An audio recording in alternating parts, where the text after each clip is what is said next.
다음에 조국 장관 이야기를 한번 해볼게요. 왜 조국 장관 이야기가 계속 언론에 회자가 되는 거죠? 일단 처음에 초선들이 조국 추미애가 뭐 검찰개혁의 핵심인 줄 알았다. 난 그 문장은 비문이던데 별 의미가 없는 말이에요. 그건 그거고 이건 이걸 수 있는 거를 한 묶음 퉁치어가지고 이야기하는 거. 근데 지금 오늘 또 홍영표 의원이 그런 이야기 했죠. 근데 일단 먼저 그런 전제를 하나 드리고 갈게요. 인터뷰 내용은 길 거 아니야. 그 중에 하나 헤드라인으로 줄 만한 먹잇감을 이용되지 말았으면 좋겠어요. 그 진이었든 아니었든 간에. 조국 자녀 비리에 엄격했어야 했는데 부족했다. 이게 말이세요? 막걸리세요? 명백한 막걸리죠. 진짜 이거는 비겁한 표현이라고 생각해요. 그러니까 검찰 개혁의 과정에서 조국 장관이 틀을 잡고 추미애 장관이 그러니까 그 희생을 하면서까지 이렇게 어느 정도 마무리를 짓고 지금 박범계 장관이 지금 마무리 작업을 하고 있는 중인데 그 과정에서 자신이 어떤 역할을 했는지에 대해서 할 말이 없으니까 그렇게 팔아먹는 비겁한 표현이라고 생각합니다. 그러니까 냉정하게 이야기를 하면 검찰개혁은 민생하고 거리가 있습니다. 실제로 검찰개혁이 이루어지지 않았을 때 우리 시민들이 겪어야 되는 어떤 피해라는 건 확률적으로 봤을 때 굉장히 드물거든요. 그러니까 내가 구속돼가지고 검찰 특수부에 불려가서 수사를 받을 거라고 상상하는 시민이 1000명 중에 몇 명이나 있겠습니까? 10,000명 중에도 거의 없어요. 그렇기 때문에 민생하고 크게 관련이 없기 때문에 검찰개혁 관련해서 크게 떠들면 떠들수록 그냥 남의 집 불구경하듯이 볼 수밖에 없는 게 일반, 그러니까 정치 저관여층의 시민들의 시선일 수밖에 없는 것이고, 뭐 재난지원금이나 부동산이나 이런 것처럼 내 삶하고 직접 연관이 있는 것에 대해서 더 민감하게 반응할 수밖에 없는 거거든요. 예. 그런데 검찰개혁 과정에서 내가 한 역할이 없으니까 결국에는 가장 많은 사람이 알고 있는 이름을 끄집어내서 그 책임을 덮어 씌우는 것밖에 안 되는 거예요. 근데 그 이야기가 이제 홍영표 의원의 인터뷰가 아니고요. 원론은 이거야. 당시 서초동에 나온 수백만 명은 조 전 장관의 도덕적 입시 부정과 관련된 비리나 부패를 지켜주기 위해 거리 나온 것이 아니다. 검찰의 과잉 수사나 표적 수사, 정치 검사 행태에 대해 분노했던 것이다. 그러면서 이제 이 이야기가 나온 거예요. 자녀 입시 비리 문제는 지금도 재판이 계속되고 있는데 우리가 국민들의 눈높이에서 바라보고 좀 더 엄격하게 판단하는 것이 부족했다. 요거를 기레기가 조국 자녀 비리에 엄격했어야 했는데 부족했다라고 써먹는 거예요. 아주 언론적인 이야기를 한 그러니까 거거든요. 그 시민들의 눈높이라는 그 표현도 사실 언론이 만들어낸 프레임이지. 그러니까 내 말은 그게 사실은 아니잖아요. 내 말의 의미는 지금 민주당의 초선들이나 홍영표 의원 같은 사람들이 기술적으로 스킬이 너무 부족해. 그런 식으로 언론에 이용당하면서도 딱 그 사람들이 필요한 워딩을 한단 말이에요. 문제는 이게 홍영표 의원 플러스 뭐 누구 어떤 국회의원은 또 뭐 조국 이야기 한다 그러는데 저쪽 애들은 간단히 말해서 조국 장관을 가져와서 계속해서 선동질을 해먹고 싶은 거예요. 민주당 국회의원들한테 이런 목소리가 나오는 게 너무 즐거운 거야.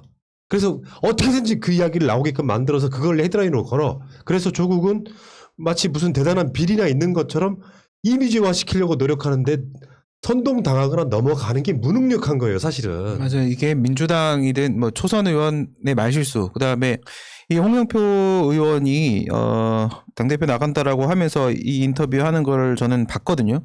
근데 그냥 들으면서는 전혀 못 느꼈어요. 예.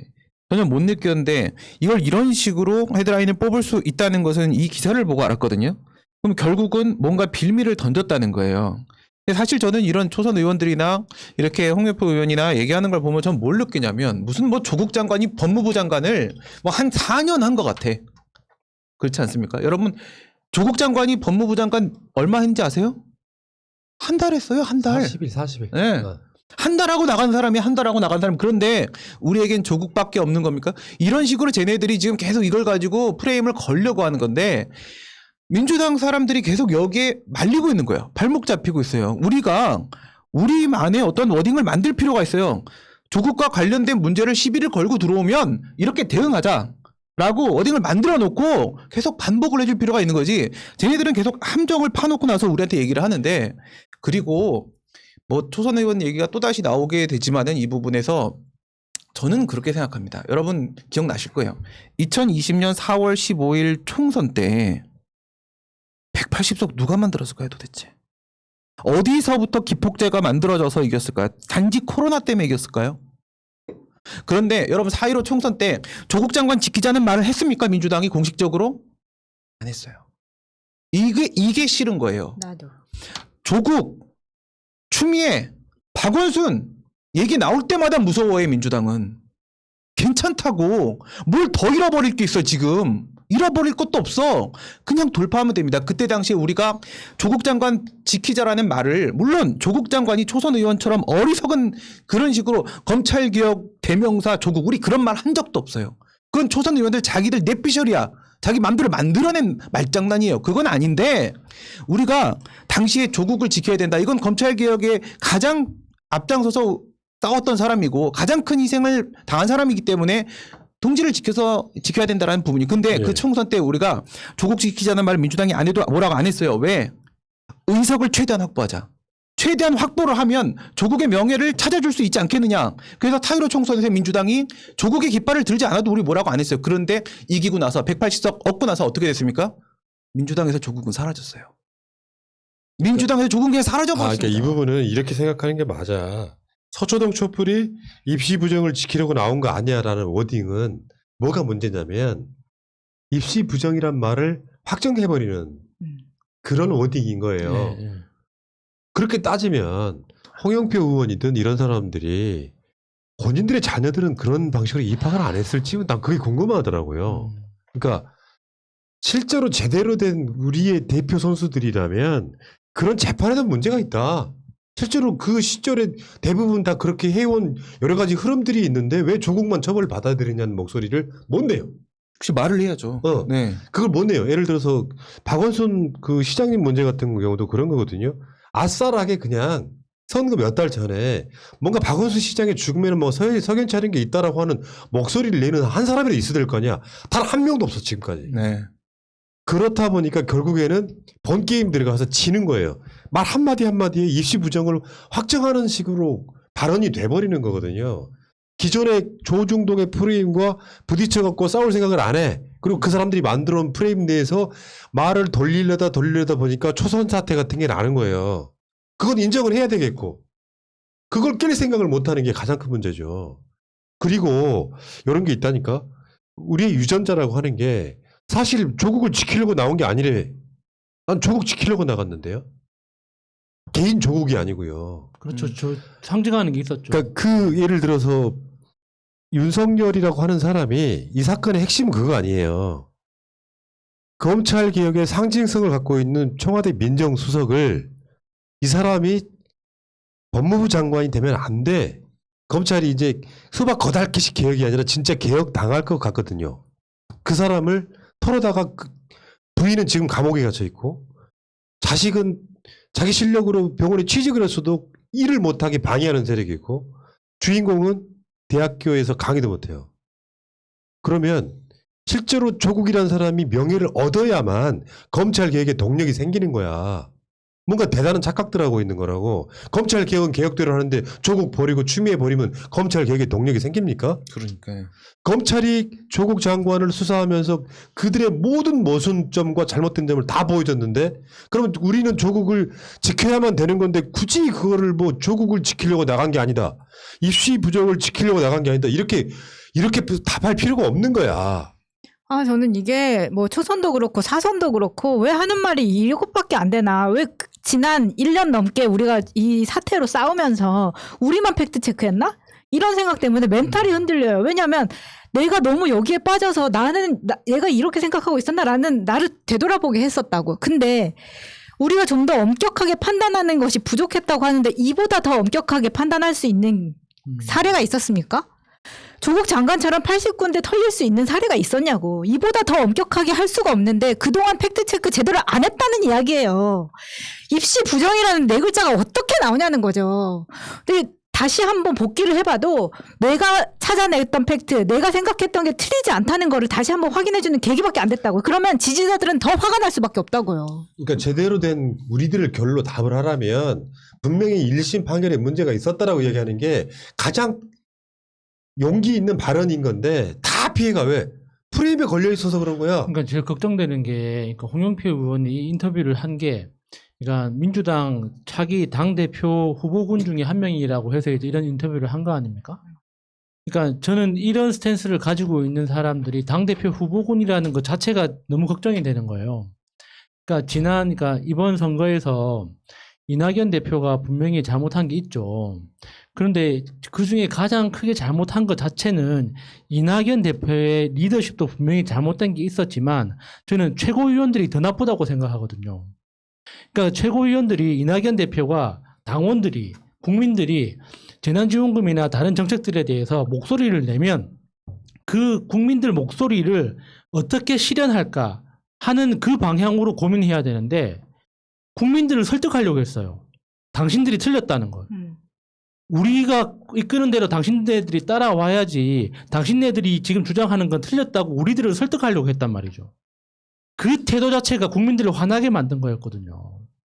그러니까 홍영표 의원이 지금 우리들이 언론들을 보면서 화가 나고 분노하는 그 지점에 대해서 지금 우리들을 설득하려고 하는 거죠. 똑같이. 지금 언론이나 검찰의 어떤 행태나 이런 것들이 왜 잘못됐는지 지금 언론을 통해서 정확하게 찔러주지 않고 언론과 검찰이 하는 그 반응들이 맞을 가능성이 있기 때문에 그 프레임 안에서 우리들을 다시 한번 설득하려고 애쓰는 그런 모습이 보이니까 앞으로 이제 차기 당대표를 뽑아야 되는데 지금 앞으로 그 당대표들과 그 최고위원 그 지도부가 이낙연 대표와 그 지도부하고 얼만큼 차이가 있을까? 저는 그런 걱정이 드는 거예요. 저는 여기서 이런 똑같은 사안에서 이해찬 대표였다면 어떻게 됐을까라는 생각이 항상 들어요. 왜냐하면 우린 지금 계속 보궐선거 전부터 계속 프레임에 우리 말려 들어가고 있어요. 추윤 갈등. 전 초선 의원 거기서 제일 화났던 게 그거거든요. 추윤 갈등. 추윤 갈등이란 말은 쟤네들이 만들어 놓은 프레임이라는 거 모르는 사람이 없어요. 근데 거기 그럼 빠져 있잖아요. 우리 의원들마저. 이해찬 대표였다면 프레임을 우리가 걸어요. 우리가 걸어서 걔네들이 빨려 들어오게 만듭니다. 그리고 우리가 주도권을 쥐고 끌고 가요. 그런데 지금 너무 수세적으로 계속 프레임에 말리고 있는 이런 상황입니다. 링 위에 올라가는데 피지컬이 똑같아. 피지컬이 똑같으면 아니 피지컬이 내가 더 커. 내가 더 큰데 제 근육 보고 쫄아. 씨. 움직이지도 못해 벌벌 떨면서. 이런 모습을 우리가 지금 계속 보이는데요. 제가 홍영표 의원이든 아니면 민주당 의원님들이든 제 말씀을 드릴게요. 이해찬 대표처럼 그렇게 프레임 걸 자신 없잖아요. 그러면 정치공학적으로 기술 들어가지 마세요. 당신들 기술 별로야. 내가 봤을 때 우죠. 그냥 정직하게 말하세요. 생각나는 대로 말하세요. 뒤는 우리가 바칠 테니까 그냥 말하시면 돼요. 돌파돼요. 왜 혼자 머리 써가면서 빙빙 돌리다가 계속 빌미 잡히고 그 프레임이 또 걸리고 바보 같은 짓을 계속 합니까?